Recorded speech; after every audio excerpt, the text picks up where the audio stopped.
Translation. Although he tried to curb his anger, it came out from between his eyebrows, and a child of mixed blue and red was immediately generated.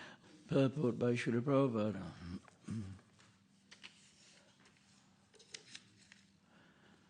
The face of anger is the same whether exhibited due to ignorance or knowledge. Although Brahma tried to curb his anger, he could not do so, even though he is a supreme being. Such anger in its true color came out from between the eyebrows of Brahma as Rudra, or in a mixed color of blue, ignorance, and red, passion. Because anger is the product of passion and ignorance. Om Jnana Tirmandasya Gnanananslakya Chakshum Natam Yanatasmai Shri Ravena Maha Shri Chaitanya Manobhastam Stapatam Yen Budale Swayam Rupagramayam Tadati Swapadantikam Panchakoptri Bhacha Kripsanabhya Bhachapti Nam Pavnebhyo Vaishnavebhyo Namo Namaha. Well, thanks for dancing so nicely. Important. So, there's a very short purport, so I've got to speak for longer. Basically, there are different types of anger exhibited by different people, and some anger is transcendental and some isn't. So in the material world, people get very upset, they get very angry, and they kill people and do all kinds of crazy things. So that type of ignorance is, as Prabhupada points out, is produced from passion and ignorance. So we don't want to be under the sway of passion and ignorance. We want to rise above the modes and be transcendental. But sometimes it so happens that we lose our tempers, and we make mistakes when we do that. And usually we suffer a lot. When we get angry, we regret it, or it brings some bad situation to us. So one of the prerequisites for being a devotee is that we control our senses. We're trying to be sadhus, titikshava karunika suridasavadehinam, ajata shatrava shanta sadhava sadhabhushanam. It's a famous verse. So it means that a devotee does not have any enemies. So in this world, it's a world of enmity. People make enemies, and they hate people. Hatred is a sign of ignorance, to hate somebody. So we have to, we try to love everybody. Not everybody's that lovable. So it's sometimes difficult. But that is the standard, that we are trying to see everybody as a part and parcel of Krishna and try to love everybody and not get too disturbed when people insult us. There's an important verse, Tiraskrita vipralabdha shapta shipta hatarapi nasyata pratikurvanti tadbhakta prabhavopihi. Is that right? He knows, he's quite good at this. So that means, that was said in relationship to Parikshit Maharaj, who was a great devotee, who also lost his temper a little bit, but it had a good result. But that verse means that even if a devotee is cursed, blasphemed, ridiculed, or even killed, he's never inclined to avenge himself. So we take everything as Krishna's mercy, that even though we're trying to be good and try not to create enemies, but sometimes things happen and, we lose our tempers. So this is not acceptable to Krishna. And we see from the example of Lord Chaitanya Mahaprabhu, he's setting the example that when Ramachandra Puri was criticizing him, Ramachandra Puri, probably most of you know, he was a very envious person, and he liked to find fault with devotees. Even with his own guru, he was criticizing his own guru when Madhavendra Puri was leaving his body. It's a time when you want to meditate on Krishna. So he was trying to meditate on Krishna, and this Ramachandra Puri, he was saying, why are you lamenting? Why are you lamenting?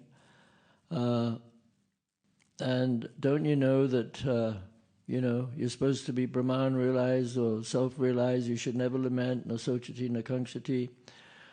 So in that way, Madhavendra Puri became very annoyed with him. He got angry. So this type of anger, when some foolish person comes along when you're trying to meditate on Krishna, when you're a Paramahamsa like Madhavendra Puri, and you have an ignorant disciple who is disturbing you, that type of anger is okay. So then he became very envious person, Ramachandra Puri. He was criticizing Lord Chaitanya and all the Vaishnavas. He invited Jagadananda Panda to take prasadam with him. He fed him up to the gills.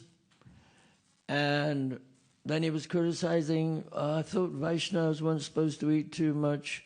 Why are you eating so much? And then, he went to Lord Chaitanya, started criticizing him. I see there are ants in your room. That means you're eating too many sweets. So Lord Chaitanya, he didn't get upset. He said, okay, yes, you're my guru. I will listen to you. So he cut his eating in half. He didn't complain. He didn't retaliate. So this is an example by Lord Chaitanya of how to accept criticism. But there are other examples where Lord Chaitanya did get very angry.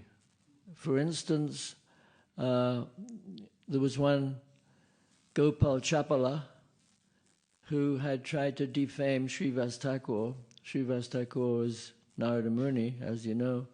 He's a great devotee, and so the devotees would have kirtan in his house, and one day this Gopal Chapala, he put the paraphernalia for worshipping Durga outside his home, which is, I don't know exactly what the items are, but there's a bael leaf and some turmeric, or I'm not sure what.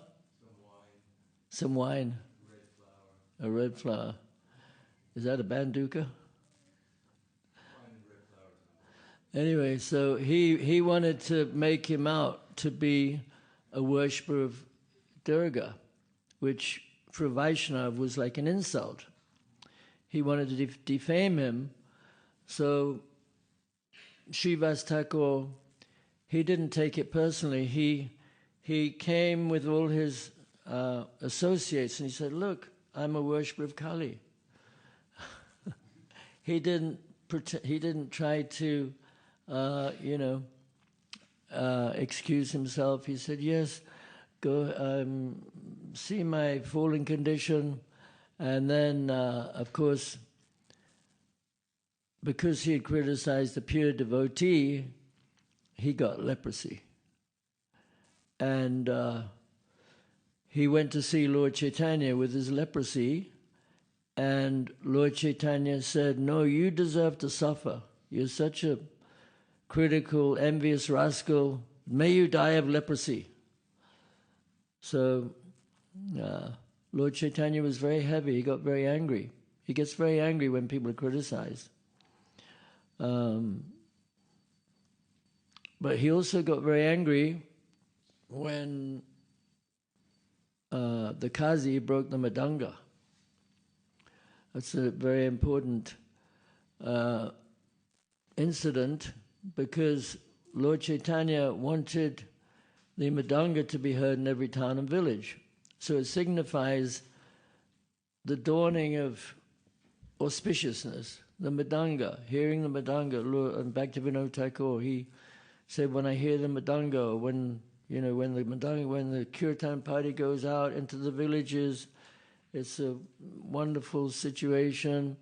So the Qazi broke the Madanga, And Lord Chaitanya got very upset. He got very angry. How dare he break the Madanga? This is the Sankirtan movement. So he immediately organized, Prabhupada says, the first civil disobedience movement. So he motivated all the devotees, and there were many of them, and they went, they had burning torches, and they were all mad at the Kazi. And Lord Chaitanya was dancing like crazy, and they got close to the house of the palace of the Kazi, and the Muslim guards, their beards caught on fire, and their swords, they cut their own body, and they ran away in fear. And the devotees, they didn't care. They were just so obsessed with anger that the Kazi had tried to stop the Sankirtan movement. So Lord Chaitanya, they went to the Kazi's house, and Lord Chaitanya went inside. There's a big description in the Chaitanya Bhagavat. It's not so vivid in the Chaitanya Charitamrita. But they went inside the house, and the Kazi was very afraid. Lord Chaitanya was very merciful. He was very kind. He didn't chastise him or try to kill him or anything like that. He said, he treated him very respectfully. So that was an instance where Lord Chaitanya got angry. Another instance where Lord Chaitanya got a little bit disturbed was when Lord Nityananda broke his Tridanda. Because Lord Nityananda, he was also a little disturbed because he didn't think that Lord Chaitanya had to prove he was a sannyasi by walking around with a danda. He was already a Paramahamsa. So he broke his danda, and Lord Chaitanya was a little bit upset because he wanted to carry a danda to, excuse me, to show that sannyasis should carry a danda if they're not Paramahamsas. But fortunately, our sannyasis here are all Paramahamsas, so it's okay.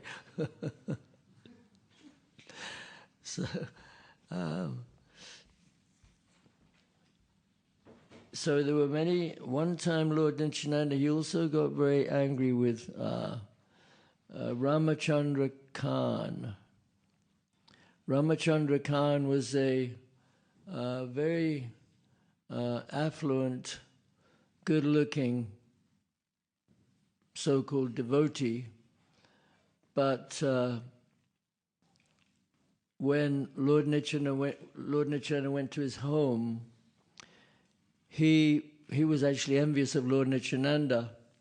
So he said, well, there's no room here. He will have to go and stay in the cow shed. So Lord Nityananda cursed him. And so the next day, he was arrested. He lost all his wealth.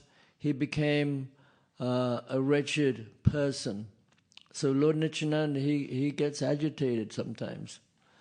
And of course, he's the most merciful. And Prabhupada says that when we try to become devotees, we have to go through Lord Nityananda. And if we do it correctly, then gradually, when we become qualified, we'll develop a desire to, Prabhupada said we should read Lalita Madhava and Vidagdha Madhava. There's a purport. He says like that. These are very advanced books, not so easy to decipher, but there's lots of books to read. Actually, in the Chaitanya Charitamrita, there's the statement that if we don't read all the books, at least Prabhupada has given us, Bhagavad Gita, Chaitanya Charitamrita, Srimad Bhagavatam, etc., then we will become very weak and we'll fall down. Just like animals who don't get enough grains, they will fall down. And then there's a statement, it says that we will fall into the pit of false arguments or the whirlpool of unfortunate circumstances. So we see sometimes devotees get involved in different issues, but this is a deviation, so best not to get into issues, because some devotees, they spend their whole time getting into issues, and then unfortunate situations take place. It's a whirlpool. Anyway, so sometimes even Srila Prabhupada would get angry. So, you know, Prabhupada's transcendental. And, but he would sometimes get a little angry because, for instance, if his name wasn't shown on any brochure or book or publication or anything like that, he would get angry because he wanted to establish himself, because he knew where he was at. He knew he was a pure devotee and that, you know, what he had to offer was so important to the world, so he wanted to make sure he was very prominent. So he would get a little angry like that. One time also in LA, some devotees went to Prabhupada and they had hair and they were growing a mustache. And Prabhupada, they got into a little bit of an argument with Prabhupada. And they said, well, you know, you used to have hair. Why can't we have hair? So Prabhupada, he didn't like that. You know, when you're kind of arguing with your guru,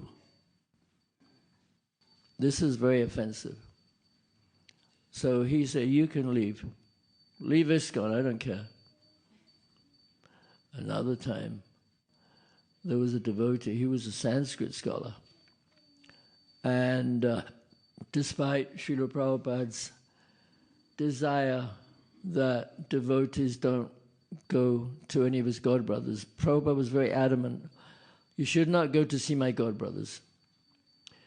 Because basically, Srila Prabhupada, he had seen what had happened to the Gaudiya math, how it had split apart and lost its potency, and he didn't want that to happen to ISKCON. So he wanted to make sure that his disciples, and this is relevant through all time, that we don't give up or approach other organizations, because everything is in ISKCON. So he went somewhere else, his disciple, and Prabhupada said, I won't tell you what he said, but he was upset with him. So Prabhupada was also a little bit angry with the Indian government. Prabhupada was actually kind of disgusted with India. Of course, we know India is the home of culture, it's the home of Dharma, it's Punya Bhumi, but at the same time, India has been through many different negative periods, when it was conquered by the Muslims, when it was conquered by the British. So, of course, we know that Prabhupada re-established Vaishnavism, especially in India, because India had sort of been waylaid and lost the plot a little bit. So all the original devotees that built the temples, they were all Western people. Every single one of them. There was only one Indian disciple in the beginning, that was Gopal Krishna Maharaj. Everybody else was Western. When they built the Krishna Balaram temple, when they built Mayapur, Jayapataka Maharaj, and Vrindavan, Mumbai, all Westerners. The architect was a Westerner. So what was my point? Oh yeah, the Indian government. He was trying to get visas for his followers. The Indian government wouldn't give him visas. Ideally, I mean, rightfully, the Indian government should have begged the Western devotees to come, because they were the ones that were following according to Rupa Goswami's prescription. But they wouldn't do that, the government. So Prabhupada was a little disgusted with India. He actually loved America, because, you know, he got so much support in America. It was difficult for him in India. I mean, one time, Prabhupada, he was relating to his disciples in America how you never know what's going to happen, because he talked about himself. He said, I was in India, I was alone, I had no money, and I was attacked by a cow in Vrindavan. It's strange, isn't it, that Prabhupada would be attacked by a cow? How can this happen? How can Parikshit Maharaj be cursed to die within 7 days? These are all Krishna's arrangements. But Prabhupada was saying how, you know, life was so difficult. I was in Vrindavan, had no friends, had no money. And then I came to America, and he was with his disciples, and see here now, you know, even though it was so difficult now, you know, I have so many sons and daughters and mothers and fathers, and everything's changed so much. So, you know, we might find ourselves in difficult situations sometimes, but we should have faith, because Krishna always protects his devotees. So, another incident that Prabhupada got angry was when somebody put salt in the Charanamrita water. It wasn't funny. He got very upset. And actually, when Prabhupada was angry, people were very afraid. Even though he was very small, Prabhupada was very small. But you don't know Tamal Krishna Maharaj. None of you, Prahlad Maharaj knows him. Prahlad Nana Maharaj, he knows him. He was quite a, you know, he was tough. And he liked to control. But he was good at it. Prabhupada liked him a lot. Prabhupada trusted him. There's a very good podcast, I don't know if you watch YouTube, by Nam Ras. Have you seen the one with Abhi Ram? It's very good. Abhi Ram was his nurse. So it's worth watching. But he was saying how someone lost the key, and it was probably Tamal Krishna Maharaj, lost the key to his Almira. I don't know exactly what an Almira is. I guess it's a cupboard or something. It's a what? It's a cabinet, okay. A metal cabinet. It's got to be metal, eh? Okay. So he lost his key to the Almira. And Tamal Krishna, he was very afraid, because he was the one that lost it. So he was quaking in his boots. So another time Prabhupada got upset at one Pandal program when some demoniac personality wanted to attack the devotees. And Prabhupada, he immediately got his cartels and started swinging them at this person. And the person backed off. I mean, Prabhupada was like a thunderbolt, you know, even though he was small, but you don't want to mess with Prabhupada.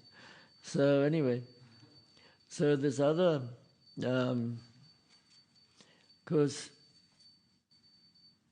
Ramachandra, Gopal Chakravarti, there was the one, Gopal Chakravarti. Gopal Chakravarti, he offended Haridas Thakur. Haridas Thakur, he was extolling the glories of the holy name. And he said that somebody chants the holy name, then they will get love of Krishna. Even a faint vibration of the holy name will give love of Krishna. And this one, Gopal Chakravarti, he objected. He said, no, this is nonsense. You're talking nonsense. If what you say is not true, I'm going to cut off your nose. So Haridas Thakur, he went into an explanation of the holy name, and then Gopal Chakravarti, he was trying to, minimize Haridas Thakur, and then Haridas Thakur, he said, well, look, if it's not true, I'll cut my own nose off. No problem. But within 3 days, he got leprosy. And his beautiful features melted away. And so this is the result of blaspheming or offending a pure devotee. So Krishna becomes very angry. Krishna never gets angry himself. Even Shishupal, he was insulting Krishna so much. Krishna never objected. He simply took the insults. The Pandavas, they all objected. But Krishna was very peaceful. And then after 100 insults, Krishna said, okay, this is enough. He sent his Sudarshan Chakra, cut his head off. So there's different types of anger. Dhruva got angry. Dhruva Maharaj. It's said that when his father insulted him by not allowing him on his lap, he became like a trampled snake, breathing heavily. He got very angry. So that's an insult. Ideally, we could say, well, maybe he should just be very humble and accept the insult. But the result was that, he ultimately went to the forest, he performed great austerities, and he became a great personality. And then also Prithu Maharaj got very angry one time. Who did he get angry with? Why did he get angry? She wasn't producing enough food, because the king is supposed to be the benefactor of the citizens and supplying everything they need. But in this instance, the earth was not supplying. So he got very angry. And he was going to shoot arrows at the earth. She took the form of a cow because she was afraid. And then she agreed to supply foodstuffs by creating calves from different great personalities. And those calves, they provided everything everybody needed. Lord Nrsingadev, he also became very angry. He became so angry that his eyes were impossible to look at. You couldn't look at his eyes. It's like you can't look at the sun. So Lord Nrsingadev, he became so angry because his pure devotee son was harassed. So Krishna becomes angry sometimes.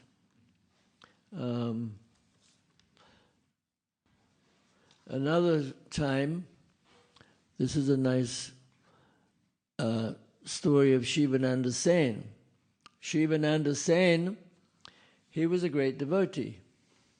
And he would provide all the accommodation, all the foodstuffs for all the devotees when they went on touring with Lord Chaitanya and Lord Nityananda. So one time Lord Nityananda,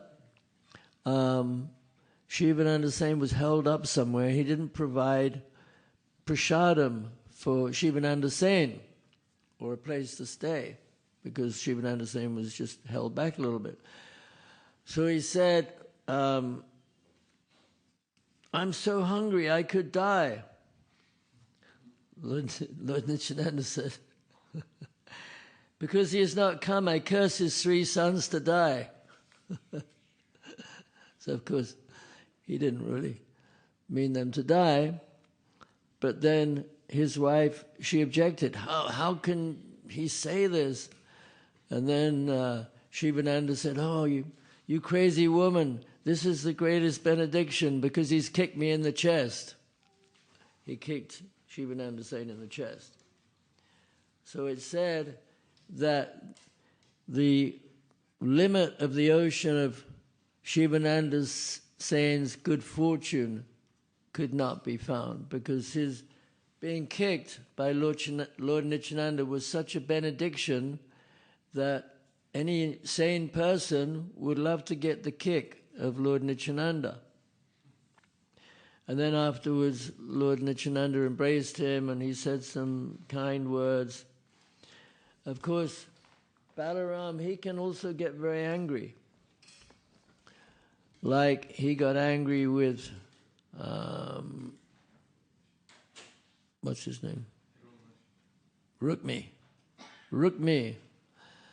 So they were playing chess. And you know the story of Rukmi, you girls? You don't know about Rukmi? You need to read the Krishna book. So they would play chess. Chess came from India. All good things came from India. Shrikant, samosas. Oh, actually, chess, they had this, reading about one 7-year-old British grand chess master, British Indian. She's a grand chess master. What I read in the papers represents the UK in chess. And they have genius chess players, like young kids. Because Indian kids, they always win the spelling bee. You know what spelling bee competitions are? They're competitions where, they have to spell out very difficult words. And the words, you never heard of these words. These kids are about 5, 10 years old. They know all these words, they can spell them. And it's always Indian kids that win them. Here's another genius here. He knows a lot of Bhagavatam. I don't know if you know him, but he's pretty smart. Went to IIT. So, Rukmi, he was trying to cheat at chess. And so he kept cheating, and Balaram was getting exasperated. He's getting agitated.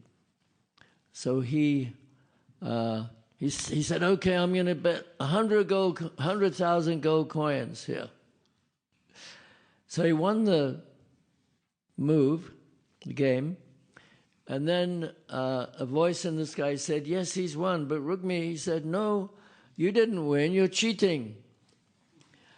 So Balaram, he got so upset that he killed him on the spot.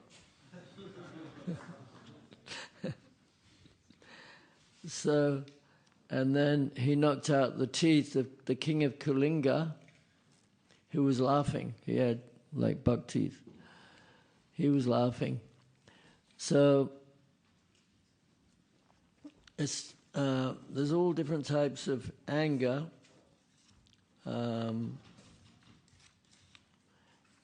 But we should control our anger. Any questions? Any comments? Hare Krishna.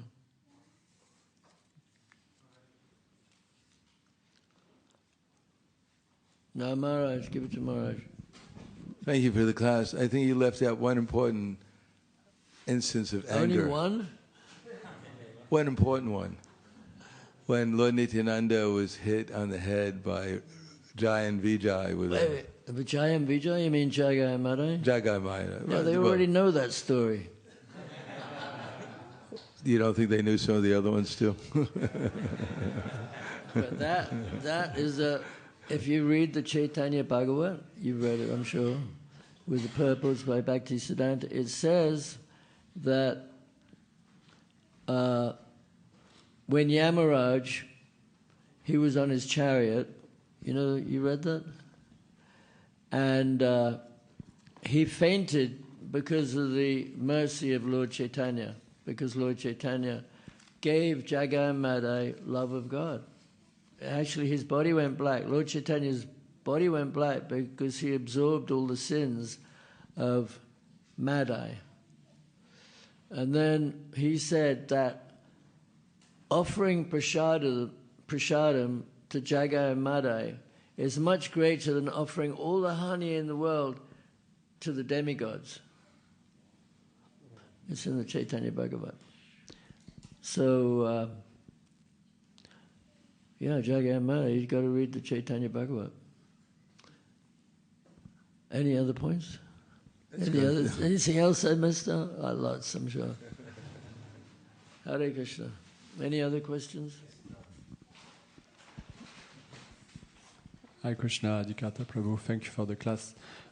Could you tell us a story when devotee get angry on Sankirtan? Devotee gets angry on Sankirtan? Yeah. When I got angry on Sankirtan? Yeah, could you tell a story about that? Which story is that? Any? Well, you may have some examples. I got angry one time on Sankirtan. I ended up in prison. It wasn't funny. I was in New York. This is long time ago. I was sent there to learn to do big books because in England we weren't really doing big books at that time. America was doing the big books. So I was sent to New York. And I was already having a hard time doing big books, but then I was in Port Authority. Oh my God. It's a big bus station with all kinds of rough people. So I was trying to do books. And I was really struggling. I was suffering like hell. And some guy was coming up, and every time I was trying to approach people, would come up and he would say, "Don't buy the book, don't buy the book, it's a cult, it's a cult." And I was so frustrated, I tried to punch him. I shouldn't have done that. But what happened was, then after a little while, some other guy, he took the books in his hand, then he tried to hit me with the books. And then he called the police. And I ended up in prison with a hermaphrodite. And I had to go to court the next day. So what does the moral of the story is, don't lose your temper, because you'll definitely suffer. Yeah. Got to control your senses. But if you were in Port Authority doing big books, I bet you'd find it difficult. It's very difficult. Nowadays we don't do Port Authority much.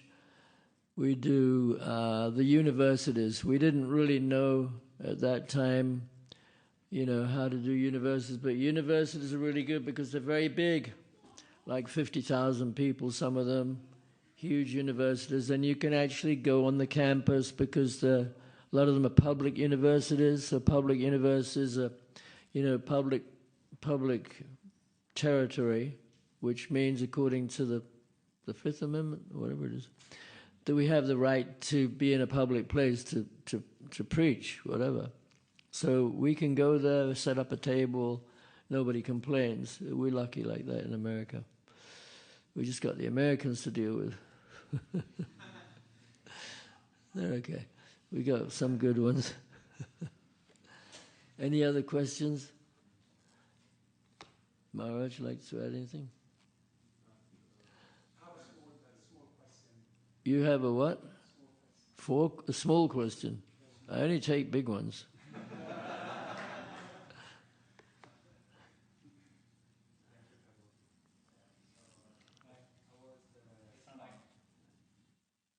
Just shout.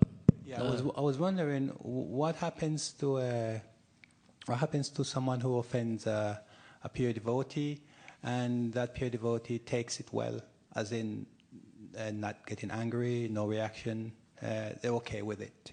What happens to such a soul who creates the offense, who committed the offenses? He suffers. He definitely gets a bad reaction.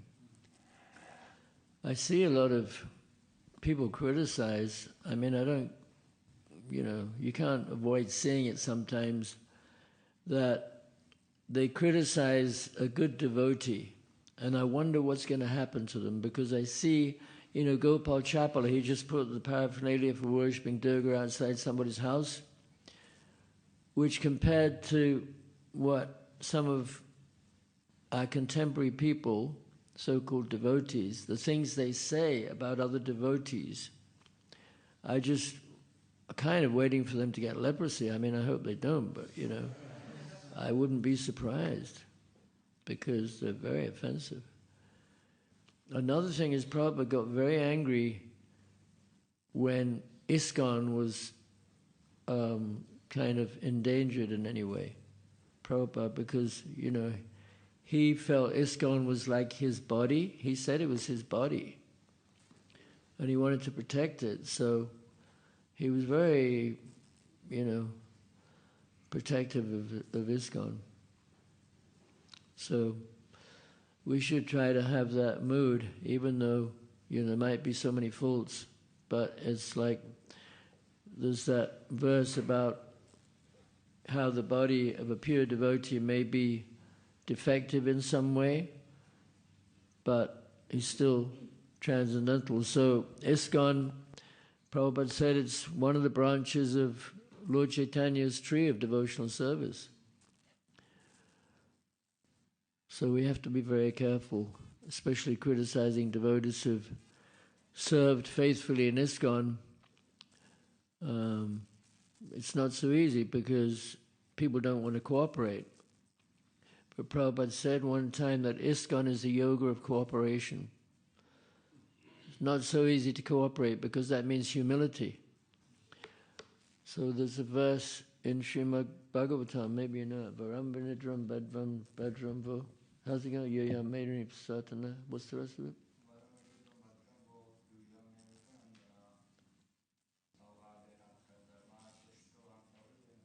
Okay. Translation? I'm very pleased by your mutual cooperation. He was talking to the Prachetas, and therefore you may ask a benediction from me. You know that one? So that's an important verse. Krishna wants us to cooperate and get along together. Not always easy, but we have to try. Okay, Hare Krishna. You have a question?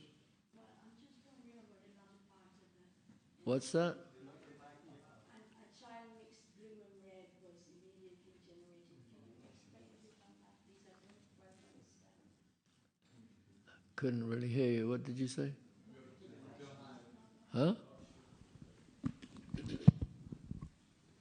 I'm just wondering what that latter part of this sentence mean. And a child mixed with blue and red was immediately generated. Well, it means that Lord Shiva was born. Lord Shiva. Lord Shiva came from Brahma, came from his forehead, from his anger. So Lord Shiva is a great personality. Another thing I forgot to mention was how Parvati got angry. You know about that, right? She cursed Chitraketu. Now that was pretty heavy to curse Chitraketu. He had to become a demon, but actually he took it as a blessing. Anyway, Hare Krishna, I'm going to finish. Thank you. Srila Prabhupada ki jai, Srimad Bhagavatam ki jai. Hari Hari Bol.